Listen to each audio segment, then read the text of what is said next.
میں سمجھتا ہوں یہ بڑی اہم وجہ ہے کہ یہ بات میں بڑی احتیاط سے کہنا چاہوں گا، کیونکہ یہ بات کہنے سے پہلے میں نے ٹھیک ٹھاک اس معاملے کو دیکھا تحقیق کی. بہت سے لوگ ایسے ہیں جو غامدی صاحب کے آگے پیچھے، کیونکہ ایسی بات بڑی ذمہ داری کے ساتھ انسان کہے یا نہ کہے، کہ ان کے ڈکلائن میں بہت جو کلیدی رول ہے وہ جناب حسن الیاس صاحب کا ہے. یہ میری اسیسمنٹ ہے، اس کو مکمل طور پہ آپ ریجیکٹ کر سکتے ہیں، لیکن I have to speak my mind. اب حسن الیاس صاحب سے میرا پبلک اختلاف ہے، لیکن ہم کم سے کم ایک ایسے دائرے میں رہتے ہیں کہ اگر سخت بات بھی ایک دوسرے کے بارے میں ہو جائے، and it is also true کہ میری طرف سے زیادہ ہو جاتی ہوں گی، لیکن اس کے باوجود بیک اینڈ پہ ہمارا کئی اہم معاملات پہ گفت و شنید رہا، یعنی کہ کوئی میری ان سے کوئی پرسنل اینیموسٹی نہیں ہے. میں پوائنٹ آپ کے سامنے یہ رکھ رہا ہوں. لیکن یہ کہنا کہ غامدی صاحب کے ڈکلائن کی وجہ حسن الیاس صاحب بنے، اس کی پیچھے جو ریشنیلٹی ہے، جو تھاٹ پروسیس ہے، اس میں کئی طرح کے لوگ شامل ہیں، کئی طرح کے اس سوچ کو ڈیولپ کرنے میں. ایک تو وہ لوگ ہیں جو کسی زمانے میں غامدی صاحب کے بہت قریب تھے، وہ آہستہ آہستہ ڈسٹنس پہ جانا شروع ہوئے، اور میری جو ان سے بات ہوئی ان میں سے عام تاثر یہ ہے کہ حسن الیاس صاحب نے ایک ایسی رنگ فینسنگ کی ہوئی ہے کہ غامدی صاحب آہستہ آہستہ آئسولیٹ ہو گئے. ایک تو یہ وجہ بنی کہ جو ان کا کہیں نہ کہیں اداروں کے اندر کوئی ایکسس تھا، کوئی تھا، وہ کرتے کرتے کرتے ختم. اب ایک دو ٹی وی چینلز پہ ان کا پروگرام چلتا ہے، نہ وہ کوئی دیکھتا ہے. سوشل میڈیا پہ بھی آپ دیکھ لیں ویوز نہ ہونے کے برابر ہوتے ہیں، ٹویٹر وغیرہ پہ وہ ایکس پہ شیئر کرتے ہیں. Nobody cares any more.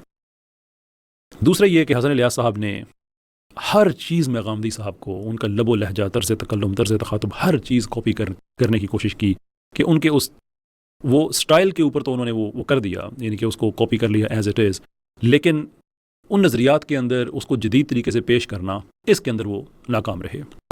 پہلا سوال یہ ہے کہ ایک الزام آپ کے اوپر لگتا ہے کہ آپ غامدی فکر کو یا فراہی فکر کو ہائی جیک آپ نے کر لیا ہے. آپ کا اس پہ کیا کہنا ہے؟ تو اگر ہائی جیک کوئی کر لیتا ہے، دنیا میں ہوتا ہے نا جہاز ہائی جیک کر لیتا ہے، ہائی جیکر سے تو ہائی جیک کوئی بھی چیز چھڑوائی جاتی ہے. تو اگر ہائی جیک کر رہی ہے تو چھڑوا لیں.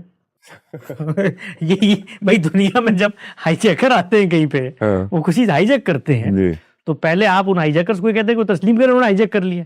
تو اگر تو یہ ریئلٹی ہے کسی کے نزدیک، تو ہائی جیک ہوگی تو چھڑوا لیں جا کے اس کو.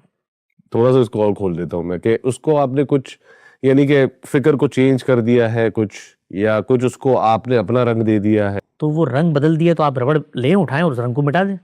آپ بتا دیں بھائی مثال کے طور پہ اصل فکر فراہی یہ تھی کہ ان صاحب نے آ کے پہلے ہائی جیک کیا اور اس کے بعد جہاز پہ اپنی مرضی کا رنگ کر دیا.